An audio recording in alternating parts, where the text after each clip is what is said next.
The morning sun cast long shadows across the cobblestone courtyard of Buckingham Palace as David Kim stepped out of the black taxi. He took a deep breath, adjusting his traditional white martial arts uniform one last time. At 28 years old, he had been teaching Taekwondo for nearly a decade, but today was different. Today he would be demonstrating his skills inside one of the most famous buildings in the world. David had worked hard to get here. Born in London to Korean immigrant parents, he had started learning martial arts when he was just 7 years old. His father owned a small restaurant in Chinatown, and David had faced his share of bullies growing up. The martial arts training wasn't just about fancy kicks and breaking boards. It had taught him discipline, respect, and most importantly, how to control his emotions under pressure. Now as a third-degree black belt, David ran his own training academy in South London. He had competed in national tournaments, won several championships, and trained hundreds of students. But this invitation to demonstrate at the palace was the biggest honor of his career. The Korean Cultural Center had specifically requested him for this special event, part of a cultural exchange program between the United Kingdom and South Korea. The palace gates loomed ahead as David walked toward the entrance. He couldn't help but feel a mix of excitement and nervousness. Growing up, he had seen these gates countless times on television, but being here in person felt surreal. The famous red-coated guards stood perfectly still at their posts, their tall black hats making them look even more imposing than he had imagined. As he approached the visitor entrance, David noticed how everything seemed to move with perfect precision. Staff members walked with purpose, their steps echoing off the ancient stones. Even the tourists taking photos outside the gates spoke in hushed tones, as if the weight of history demanded quiet respect. Inside the palace, David was escorted through corridors lined with paintings of kings and queens from centuries past. Crystal chandeliers hung from ornate ceilings, and thick red carpets muffled his footsteps. His escort, a friendly woman from the Cultural Affairs Office, explained that the demonstration would take place in the Blue Drawing Room, where a small group of dignitaries, palace staff, and cultural enthusiasts would be watching. "You'll have about 30 minutes to showcase your art," she explained as they walked. The audience includes some members of the diplomatic community, as well as palace staff who are interested in learning about different martial arts traditions. "We've set up a small area for your demonstration, but please be mindful of the antique furniture and decorations around the room." David nodded, making mental notes about the space limitations. He was used to teaching in his spacious dojo, where students could move freely without worrying about breaking priceless artifacts. This would require him to adapt his usual demonstration routine to fit the elegant but confined setting. As they entered the Blue Drawing Room, David's breath caught in his throat. The room was magnificent with blue silk wallpaper, gold-framed mirrors, and furniture that looked like it belonged in a museum. Windows overlooked the palace gardens, where perfectly manicured lawns stretched as far as he could see. It was the kind of place where history had been made, where important decisions had shaped the world. But what caught David's attention most was the security. Even though this was meant to be a friendly cultural demonstration, the palace guards were clearly taking no chances. He noticed them positioned at strategic points around the room, their eyes constantly scanning for any potential threats. One guard in particular stood out. Sergeant Thomas Wright was positioned near the main entrance to the drawing room, his posture perfect, his expression serious. At 32, Thomas had been serving in the military for over 12 years, the last 5 as part of the elite unit, responsible for protecting the royal family and their residence. His uniform was immaculate, every button polished to a mirror shine, every crease sharp enough to cut paper. Thomas had earned his position through years of rigorous training and unwavering dedication. He had served tours of duty in some of the world's most dangerous places, where a moment's hesitation could mean the difference between life and death. He had been trained not just to follow orders, but to think quickly, assess threats in seconds, and respond with whatever force was necessary to protect those under his care. Unlike David, who saw martial arts as a beautiful expression of human potential and self-discipline, Thomas viewed combat skills as tools of survival. His training had been practical, brutal and designed for one purpose: to win fights and stay alive. He had learned to strike first, strike hard, and never give an opponent a second chance. As the guests began to arrive for the demonstration, Thomas watched everyone carefully. Diplomats in expensive suits, palace staff members who had worked there for decades, and cultural enthusiasts eager to learn about Korean traditions. To most observers, it seemed like a perfectly normal, peaceful gathering. But Thomas had learned never to let his guard down, no matter how routine an event might appear. David began setting up his demonstration area, laying out wooden boards of different thicknesses that he would break to show the power and precision of Taekwondo techniques. He also arranged his equipment for forms demonstrations, including a traditional Korean flag that would serve as a backdrop for his presentation. As he prepared, David noticed the serious-looking guard near the entrance. Their eyes met briefly, and David offered a polite nod, the same respectful gesture he taught his students to show toward authority figures. Thomas acknowledged the nod with barely a movement of his head, his expression remaining neutral and professional. The Cultural Affairs Coordinator began welcoming the guests, explaining the purpose of the Cultural Exchange Program, and introducing David as one of London's most accomplished martial arts instructors. David felt his heart rate increase slightly as he prepared to begin his demonstration. He had performed in front of hundreds of people before, but there was something about this setting that made everything feel more intense. "Ladies and gentlemen," the coordinator announced, "we are honored to have David Kim with us today to demonstrate the ancient Korean art of Taekwondo. This martial art emphasizes not just physical technique, but also mental discipline, respect for others, and the continuous pursuit of self-improvement." David stepped forward, bowing respectfully to the audience as he had been taught since childhood. In that moment, he felt the weight of representing not just his own school, but his Korean heritage and the martial arts community as a whole. Everything had to be perfect. Thomas watched as David began with basic techniques, explaining the philosophy behind each movement. The martial artist moved with fluid grace, his kicks precise and controlled, his explanations clear and engaging. Thomas had to admit that there was something impressive about the discipline and focus required to master such techniques. But as a soldier, Thomas had seen too many situations where fancy techniques failed under real pressure. He had fought against enemies who had trained in various martial arts, and he had learned that when survival was on the line, the prettiest technique usually lost to the most brutal and direct approach. As David continued his demonstration, moving into more advanced techniques, the audience became increasingly engaged. Diplomats leaned forward in their chairs. Palace staff members whispered appreciatively to each other, and even some of the other security personnel seemed impressed by the display of skill and control. David could feel the energy in the room building. This was the part he loved most about teaching. That moment when people began to understand that martial arts were about much more than fighting. They were about pushing human potential to its limits, about finding harmony between mind, body, and spirit. But Thomas remained unmoved, his training telling him to stay focused on his primary responsibility: protecting everyone in that room, including the enthusiastic martial artist who seemed completely absorbed in his demonstration. Neither man realized it yet, but they were about to become part of a story that would change both of their lives forever. In just a few minutes, a simple demonstration would turn into something neither of them had expected, testing everything they had learned about discipline, control, and the consequences of split-second decisions. The stage was set. The audience was engaged. And both men were about to discover that sometimes even the best intentions can lead to the most unexpected outcomes. David moved into the second phase of his demonstration, his confidence growing with each technique. The audience was clearly enjoying the show, and he could see genuine interest in their faces. This was exactly what cultural exchange was supposed to be about: breaking down barriers and helping people understand each other better. "Now I'll demonstrate some of our breaking techniques," David announced to the group. "In Taekwondo, we practice breaking boards not to show off, but to develop focus, timing, and the ability to commit fully to our techniques.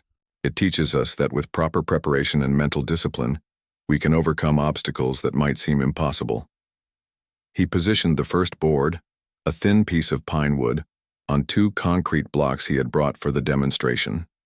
The setup was professional and safe, something he had done thousands of times in his dojo and at tournaments around the country. Thomas watched from his position near the entrance, his trained eyes taking in every detail. He noticed how David moved with precision, how he tested the stability of his setup before attempting any breaks. The martial artist was clearly experienced and professional, but Thomas had learned to be suspicious of anything that looked too smooth, too rehearsed. David drew back his hand, focused his breathing, and struck down with a perfect knife hand technique. The board split cleanly in half, the crack echoing through the elegant room. The audience applauded politely, impressed by the display of controlled power. The key, David explained as he set up a thicker board, is not just physical strength, but mental focus. We visualize striking through the target, not just hitting the surface. This principle applies to many aspects of life. Sometimes we need to commit fully to our goals, not just make half-hearted attempts. The second board broke just as cleanly as the first, this time with a louder crack that made several audience members jump slightly. David smiled at their reaction. It was always satisfying to see people realize just how much power could be generated through proper technique and training. Thomas found himself grudgingly impressed despite his skepticism. The martial artist clearly had skill and control, but more than that, he noticed how David constantly checked his surroundings, making sure his movements wouldn't endanger anyone or damage the priceless artifacts around them. It showed a level of awareness and responsibility that Thomas could respect. For my final breaking demonstration, David said, setting up 3 boards stacked together, I'll show you how we can break multiple targets with a single strike. This requires perfect timing, proper body mechanics, and complete mental commitment. He positioned himself carefully, measuring the distance and angle multiple times. The audience leaned forward in anticipation, sensing that this would be the most impressive technique yet. Even some of the palace staff who had been working in the background stopped what they were doing to watch. David took a deep breath, centered himself, and launched into the technique. His fist struck the boards with tremendous force, and all 3 pieces of wood exploded into fragments that scattered across the floor. The audience erupted in genuine applause, clearly amazed by what they had witnessed. "That was incredible," exclaimed one of the diplomats. "How many years does it take to develop that kind of power?" David smiled as he began cleaning up the broken wood pieces. The physical training is important, but it really comes down to understanding the principles behind the techniques. When you know how to use your whole body efficiently, amazing things become possible. With the breaking demonstration complete, David moved into what he considered the heart of Taekwondo, the forms. These were choreographed sequences of techniques that told stories of battles against imaginary opponents, each movement flowing smoothly into the next. These forms, called pumse in Korean, are like poetry in motion, David explained as he moved to the center of his demonstration area. Each one represents a different philosophy or teaches specific lessons about courage, perseverance, and wisdom. He began with a basic form, his movements slow and deliberate so the audience could appreciate the precision of each technique. His stances were rock solid, his techniques sharp and powerful, yet somehow graceful at the same time. It was clear that he had spent countless hours perfecting every detail. Thomas found himself drawn into the demonstration despite his professional reservations. There was something almost hypnotic about watching someone move with such complete control and purpose. He could see why people were attracted to this art. It seemed to promise a level of mastery over oneself that most people could only dream of. As David moved into more advanced forms, his techniques became faster and more complex. High kicks flowed seamlessly into spinning techniques. Jumping attacks transitioned into defensive movements, all performed with the kind of timing and precision that only comes from years of dedicated practice. The audience was completely captivated. Even the normally reserved British diplomats were whispering excitedly to each other, clearly impressed by what they were seeing. David could feel their energy feeding his own excitement, pushing him to perform at his absolute best. This final form is called choreo, David announced as he prepared for his finishing sequence. It represents the spirit of the Korean people, strong, resilient, and beautiful. It's one of our most challenging patterns, requiring perfect balance, timing, and mental focus. He took his starting position and the room fell completely silent. Even Thomas found himself focusing entirely on the martial artist, curious to see how this impressive demonstration would conclude. David began the form with explosive power, his techniques crisp and dynamic. High kicks snapped through the air. With audible whooshing sounds, his punches were thrown with such speed that they seemed to blur. The audience watched in amazement as he moved through the complex sequence without a single mistake or hesitation. But as David approached the climax of the form, something began to change. The energy of the audience, the magnificence of the setting, the knowledge that he was representing his heritage in one of the world's most prestigious locations, it all combined to create an intoxicating feeling of invincibility. His techniques became not just precise but spectacular. His kicks reached higher than necessary, his punches were thrown with more power than the form required. David was no longer just demonstrating taekwondo. He was putting on a show, feeding off the energy of his impressed audience. As he moved into the final sequence of the form, David spotted Thomas near the entrance. The guard's serious expression and professional demeanor suddenly seemed like a challenge. Here was someone who clearly wasn't impressed, someone who probably thought martial arts were just flashy nonsense with no real-world application. Without really thinking about it, David made a decision that would change everything. Instead of finishing the form as choreographed, he would add his own finale, a demonstration of the speed and control that had made him famous in the tournament circuit. He pivoted toward Thomas and launched into a lightning-fast combination of techniques. A high kick that stopped just inches from an imaginary opponent's head, followed by a spinning back kick that demonstrated perfect balance and flexibility. The audience gasped at the sudden change in direction and the explosive power of the techniques. For his grand finale, David decided to show the ultimate in martial arts control, a full-power reverse punch that would stop just millimeters from Thomas's face, demonstrating that a true martial artist could generate tremendous force while maintaining perfect control over where and when that force was applied. David's feet were perfectly positioned, his body mechanics flawless as he launched the punch, with every ounce of speed and power he could generate. His fist shot forward like a bullet, aimed precisely at the center of Thomas's face. This would be the perfect ending to a perfect demonstration. A display of control so impressive that even the skeptical guard would have to acknowledge the skill involved. But in that split second, as his fist hurtled through the air toward its target, David made a crucial miscalculation. The adrenaline pumping through his system, the excitement of performing in such a prestigious venue, the desire to impress his audience, it all combined to throw off his distance judgment by just a few centimeters. Instead of stopping millimeters short of Thomas's face, David's knuckles made solid contact with the guard's left cheek. It wasn't a devastating blow. His control reflexes had kicked in at the last millisecond, reducing the impact significantly. But it was enough to snap Thomas's head slightly to the side, enough to leave a red mark on his cheek, and more than enough to cross a line that should never, ever be crossed. The room fell dead silent. The applause died instantly. Even the whispered conversation stopped as everyone processed what had just happened. David's eyes went wide as he realized his mistake, his mouth opening to begin what he hoped would be an adequate apology. But Thomas Wright wasn't thinking about apologies. His training had taken over the moment he felt the impact against his face.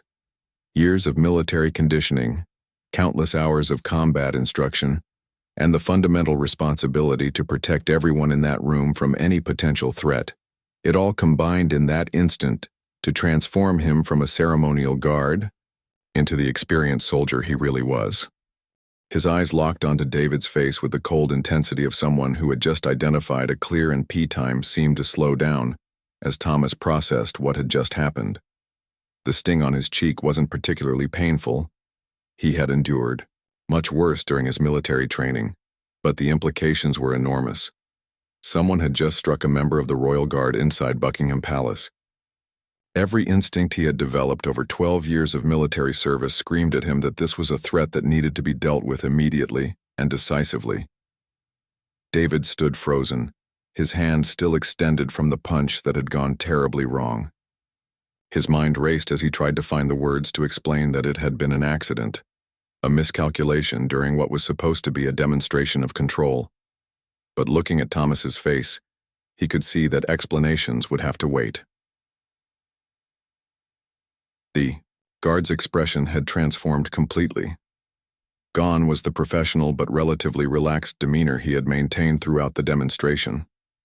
In its place was something much more dangerous, the cold, calculating look of a soldier who had just identified an enemy that needed to be neutralized. "I'm sorry," David began, his voice barely above a whisper. "That was an accident. I didn't mean to." His words were cut off as Thomas took a single step forward, closing the distance between them to just a few feet. The movement was fluid and purposeful, the advance of someone who had been trained to control space and position in life-or-death situations. "Step back," Thomas commanded, his voice low but carrying an authority that made everyone in the room understand that something had fundamentally changed. This was no longer a cultural demonstration gone slightly wrong. This was a security situation. David raised his hands in what he hoped was a calming gesture, trying to show that he meant no harm. "Please let me explain. It was a mistake during the demonstration. I would never intentionally..." Thomas wasn't interested in explanations. His training had taught him that in genuine combat situations, talking was often just a distraction used by opponents to set up their next attack. The man in front of him had already proven he could strike with speed and accuracy. Whether it had been intentional or not was irrelevant. What mattered was preventing any further attacks. Without warning, Thomas launched his counterattack. Years of military combatives training had taught him to strike first, strike hard, and end fights as quickly as possible. His right hand shot forward in a perfect uppercut, aimed precisely at David's solar plexus, the cluster of nerves just below the rib cage that would instantly disable most opponents. David's martial arts reflexes kicked in at the last second. He managed to shift his body slightly, but not enough to avoid the blow entirely. Thomas's fist connected with devastating force, driving the air from David's lungs and sending waves of pain through his entire torso. The crowd gasped as David doubled over, struggling to breathe. Several people jumped to their feet, unsure whether they should intervene or call for help. The elegant cultural demonstration had turned into something much more serious in a matter of seconds. But Thomas wasn't finished.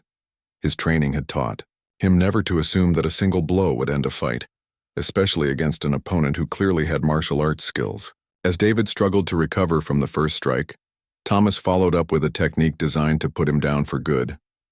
A powerful knee strike caught David in the ribs as he tried to straighten up, the impact lifting him slightly off his feet, before sending him crashing to the floor.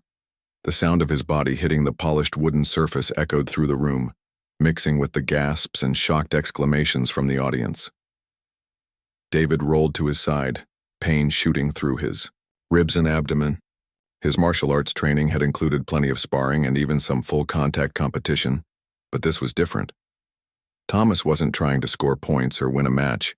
He was fighting as if his life depended on it, using techniques designed to cause maximum damage in minimum time. "Security!" someone in the audience shouted, though other guards were already moving toward the confrontation. But Thomas wasn't waiting for backup. His assessment of the situation was clear. He was facing a trained martial artist who had already demonstrated the ability and willingness to strike him. The threat needed to be neutralized completely. David managed to get one hand underneath himself, trying to push up from the floor. His breathing was ragged, and his vision was slightly blurred from the impacts, but his survival instincts were kicking in. He realized that apologies and explanations weren't going to stop this confrontation. He was going to have to defend himself. As Thomas moved in to deliver what he intended as a finishing blow, David rolled to the side and swept his leg in an attempt to take the guard down. It was a basic technique he had taught thousands of times, but executing it while injured and disoriented was proving much more difficult than he had expected. Thomas saw the sweep coming and jumped over David's leg with the agility of someone who had trained extensively in ground fighting. As he landed, he aimed a powerful stomp toward David's shoulder, intending to pin him to the floor where he could be controlled more easily. David managed to roll again, the stomp missing him by inches and leaving a scuff mark on the palace's polished floor. He tried to create some distance between himself and Thomas, but the room's furniture and the gathering crowd of onlookers limited his options. "Stop. Both of you, stop." The voice belonged to the Cultural Affairs Coordinator, who had finally overcome her shock enough to try to intervene. "This is all a misunderstanding." But neither man was listening to outside voices anymore. David had managed to get back to his feet, though he was clearly favoring his injured ribs. Thomas had positioned himself between David and the main exit, his stance indicating that he was prepared to continue the fight for as long as necessary. The two men circled each other warily, each trying to assess his opponent's capabilities and intentions. David's martial arts training told him to look for openings, to use his speed and technique to overcome Thomas's obvious strength and aggression. But he was also acutely aware that this wasn't a tournament or a training session. This was a real fight with real consequences. Thomas, meanwhile, was drawing on every lesson he had learned about close-quarters combat. The man in front of him moved like a trained fighter, but Thomas had noticed that his techniques seemed designed more for demonstration than practical application. In real combat, pretty techniques usually lost to brutal efficiency. David attempted a high kick, hoping to use his flexibility advantage to strike Thomas in the head. But Thomas had fought against opponents who used kicks before. He stepped inside the attack, caught David's leg, and used his grip to throw the martial artist off balance. David hit the floor again, this time landing hard on his back. Before he could recover, Thomas was on top of him, using his superior weight and ground fighting experience to pin him down. David struggled underneath him, trying to use the escape techniques he had learned in his martial arts training. But Thomas's military combative's background had prepared him for exactly this type of ground fighting. "Enough." The shout came from Colonel Harrison, the senior security officer for the palace who had just arrived on the scene. His voice carried the kind of authority that made both men pause in their struggle. "Stand down, both of you now." Thomas looked up at his superior officer, his training warring with his instincts. Part of him wanted to continue until the threat was completely neutralized, but his military discipline demanded that he follow orders from a superior officer. Slowly, Thomas released his grip on David and stepped back, though he maintained a ready stance in case the fight resumed. David remained on the floor for a moment, trying to catch his breath and assess his injuries. The room was in chaos. Palace staff were calling for medical assistance, diplomats were speaking rapidly into their phones, and several other security personnel had formed a protective perimeter around the confrontation site. What had started as a peaceful cultural exchange had turned into an international incident in a matter of minutes. Colonel Harrison looked between the two men, taking in David's obvious injuries and the red mark on Thomas's cheek that had started everything. Years of experience in handling security situations told him that this was going to require careful management to prevent it from becoming a much larger problem. "Medical team to the blue drawing room immediately," he spoke into his radio. "And I need the Cultural Affairs Office and Diplomatic Security briefed on what happened here." David slowly sat up, wincing at the pain in his ribs. The adrenaline was starting to wear off, replaced by a growing sense of horror at what had just occurred. His career, his reputation, everything he had worked for, it could all be destroyed by those few seconds of miscalculation. Thomas stood at attention, awaiting orders from his superior. His training told him that he had responded appropriately to a threat, but looking at the injured martial artist sitting on the floor, he was beginning to wonder if his reaction had been proportional to the actual danger. Neither man realized it yet, but their lives were about to become much more complicated. The next few hours would determine whether this incident would be handled quietly or become front-page news around the world. And both of them would have to live with the consequences of those. The blue drawing room, which had been filled with polite applause and cultural appreciation just minutes earlier, now resembled a crime scene. Palace medical staff rushed in with their equipment, quickly assessing David's injuries while other personnel worked to clear the area of shocked spectators. Dr. Elizabeth Mitchell, the palace's chief medical officer, knelt beside David as he sat on the floor, still trying to process what had happened. "Can you tell me where you're experiencing pain?" she asked, her voice professional but kind. David touched his ribs gingerly. Here, mostly. And my back where I hit the floor. His voice was strained, both from the physical impact and the emotional trauma of realizing how badly things had gone wrong. I can't believe this happened. While Dr. Mitchell examined David for signs of serious injury, Thomas stood rigidly at attention, awaiting instructions from Colonel Harrison. The mark on his cheek had darkened to a noticeable bruise, and his knuckles showed scrapes from the brief but intense confrontation.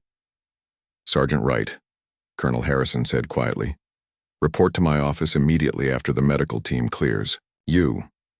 We need to debrief this incident thoroughly before anyone else gets involved." Thomas nodded curtly. "Yes, sir. Should I prepare a written report?" "You should prepare for everything," Harrison replied grimly. "This isn't going to stay contained within palace security. Too many witnesses, too many important people saw what happened. Indeed, the audience that had gathered for the cultural demonstration included several diplomats, palace staff members, and cultural attachés who were already making phone calls and sending messages. The incident was spreading beyond the palace walls faster than anyone could control it. Ambassador Park from the Korean Cultural Center approached Colonel Harrison, his face a mixture of concern and barely controlled panic. "Colonel, I need to understand exactly what happened here. Mr. Kim is one of our most respected martial arts instructors. This was supposed to be a peaceful cultural demonstration." Harrison nodded gravely. "I understand your concern, Ambassador.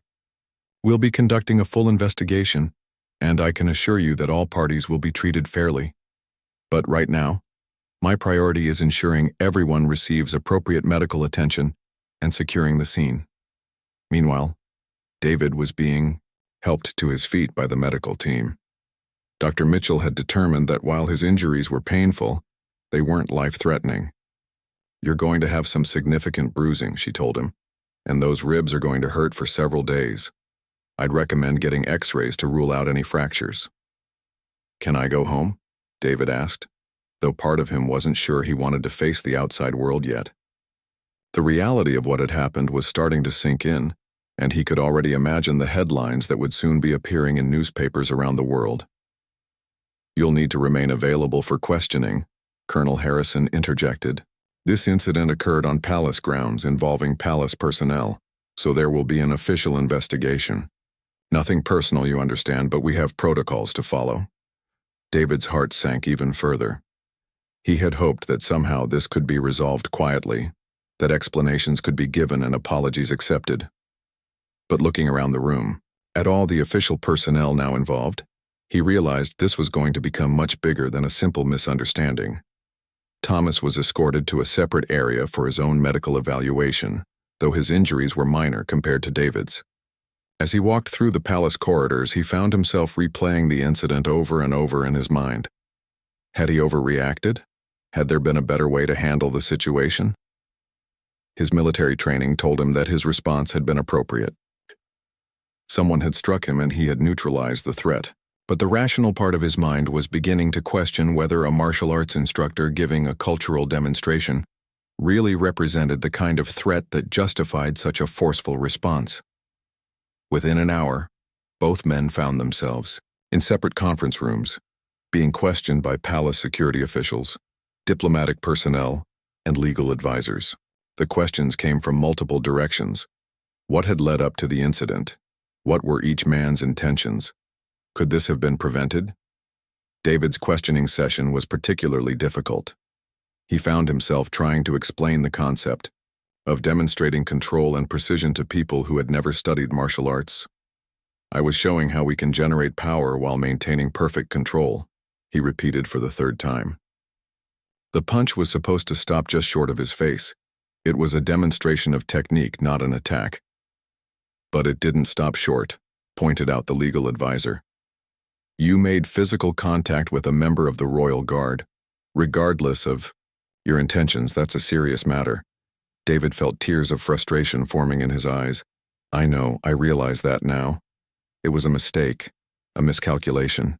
I've done that demonstration hundreds of times without incident. I don't know what went wrong." The investigators made notes, their faces revealing nothing about what they were thinking. David realized that his word alone might not be enough to convince them that this had been an accident rather than an intentional assault. In the other conference room, Thomas was facing his own difficult questions. His superior officers wanted to understand why he had felt it necessary to use such force against someone who was supposedly giving a peaceful demonstration.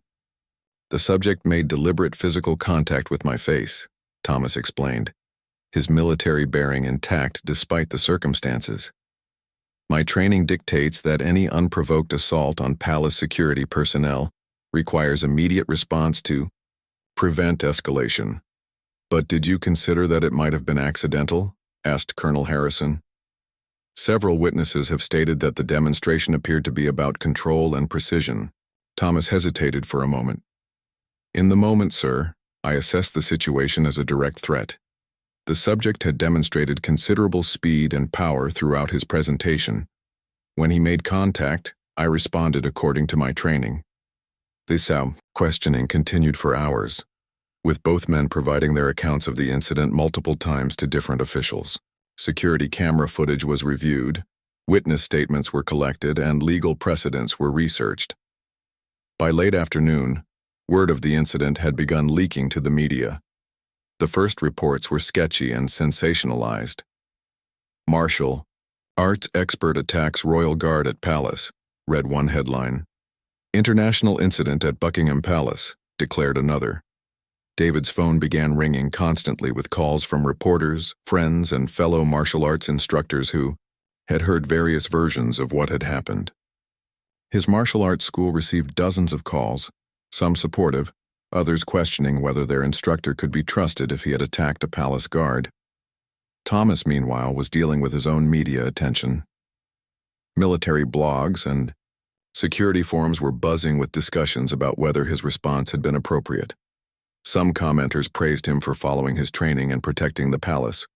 Others questioned why he had used such force against someone who was supposedly giving a peaceful demonstration. The diplomatic implications were also becoming clear. The Korean Cultural Center issued a statement expressing concern about the treatment of their cultural representative. The British government found itself in the awkward position of needing to investigate the conduct of its own security personnel, while also maintaining relations with an important ally. Ambassador Park met with David late in the day, his expression grave. "I want you to know that we support you completely," he said. "We know this was an accident and we'll do everything we can to make sure the truth comes out. But I have to be honest. This is going to be very difficult for everyone involved." David nodded, feeling the weight of responsibility for not just his own future, but the potential damage to Korean-British relations.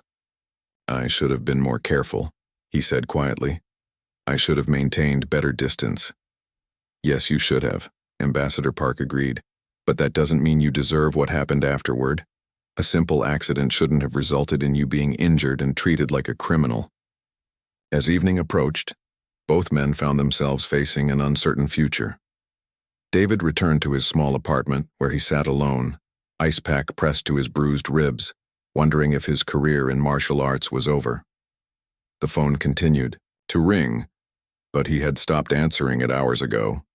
Thomas remained on duty, though he had been reassigned to administrative tasks while the investigation continued. His fellow guards treated him with the same professional respect as always, but he could sense the underlying tension. Everyone was wondering whether he had handled the situation correctly. The palace issued a brief statement acknowledging that an incident had occurred during a cultural demonstration and that a full investigation was underway. But that did little to stop the speculation and rumors that were spreading across social media and news outlets. Both men tried to sleep that night, but rest came hard. David stared at the ceiling of his bedroom, replaying those crucial seconds when his demonstration had gone wrong. Thomas lay in his military quarters, analyzing his response and wondering if he would face disciplinary action for his handling of the situation. Neither of them knew what the next day would bring, but both understood that their lives had been fundamentally changed. 3 weeks after the incident at Buckingham Palace, David sat in the waiting room of a government building in Westminster, his ribs still tender, but healing.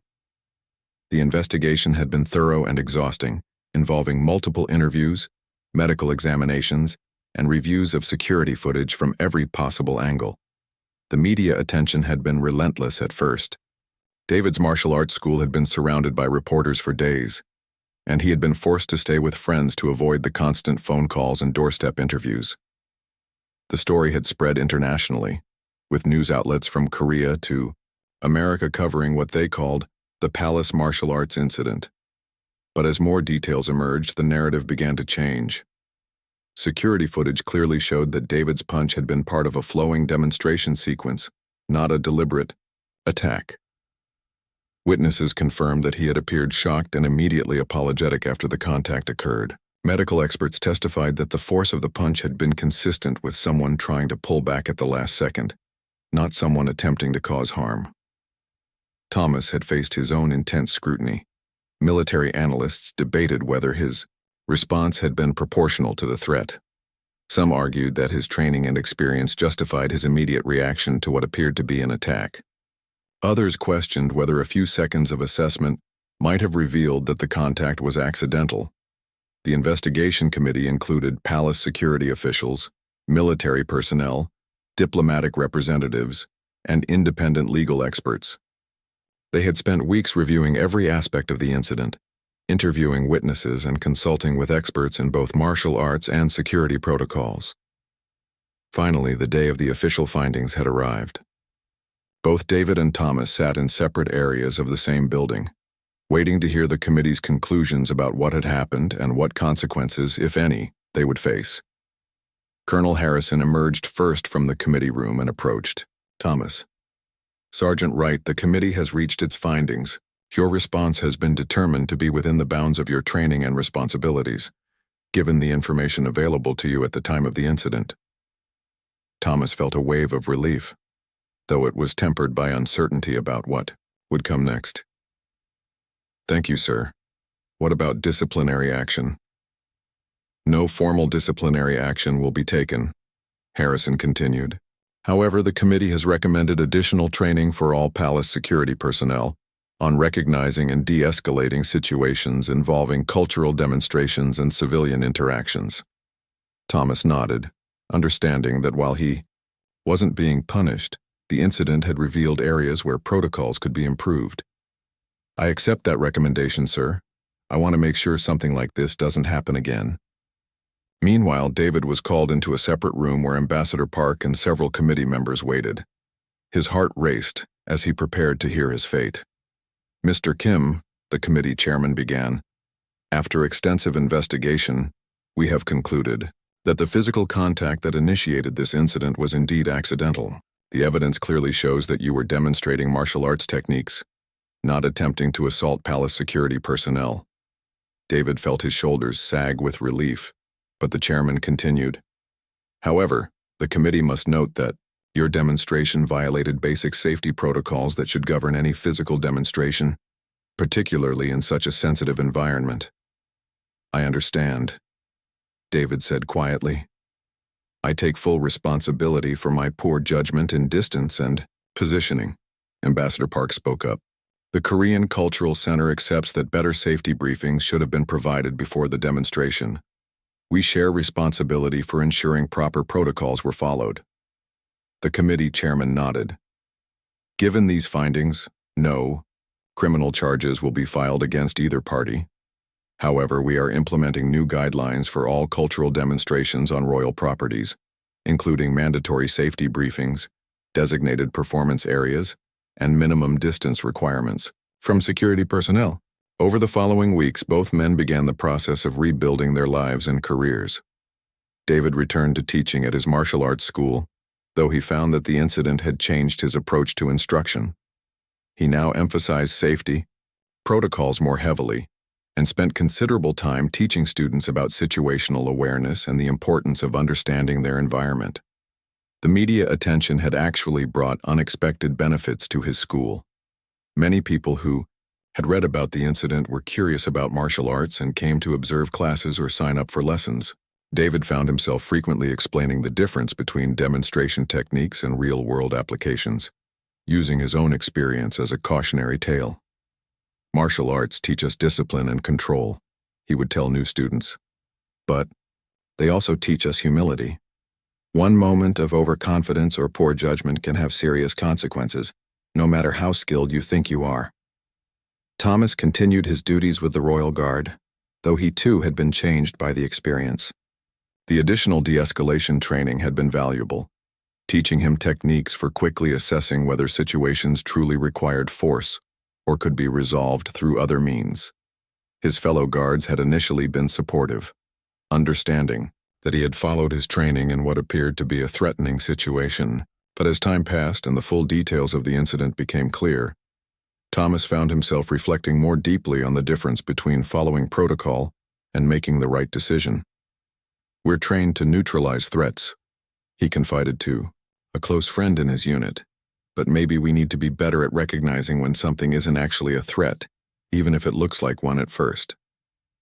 The incident had also sparked broader discussions within military and security communities about the balance between readiness and restraint.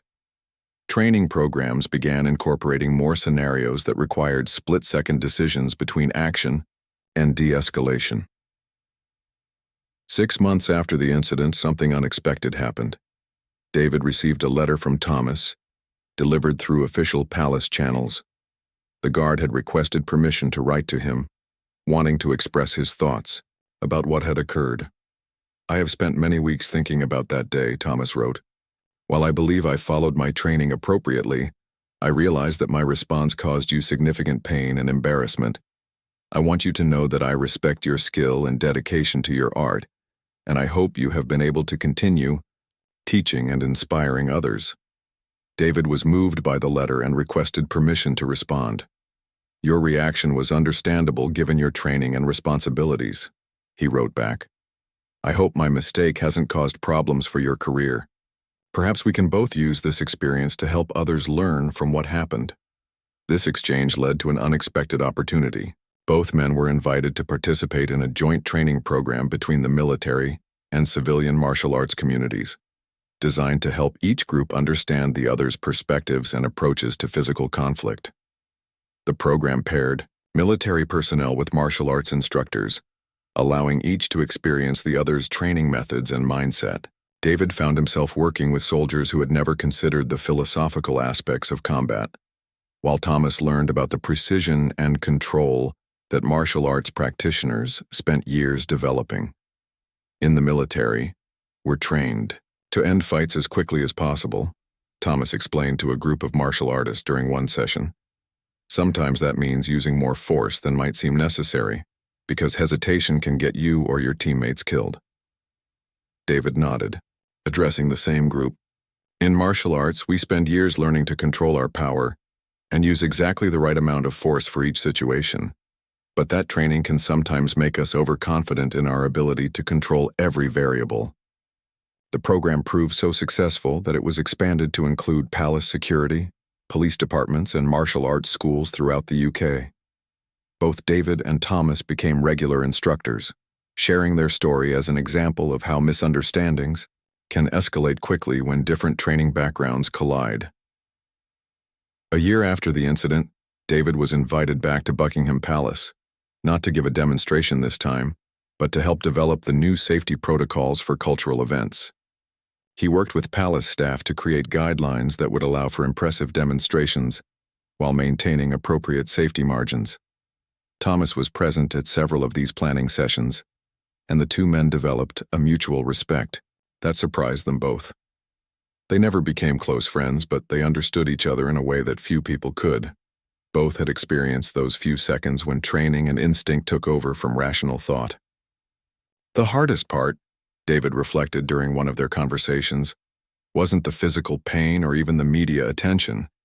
It was realizing that all my years of training in control and discipline could fail me in a crucial moment." Thomas nodded. "For me, it was learning that following my training perfectly doesn't always mean I made the right choice. Sometimes the situation requires something more than just protocol."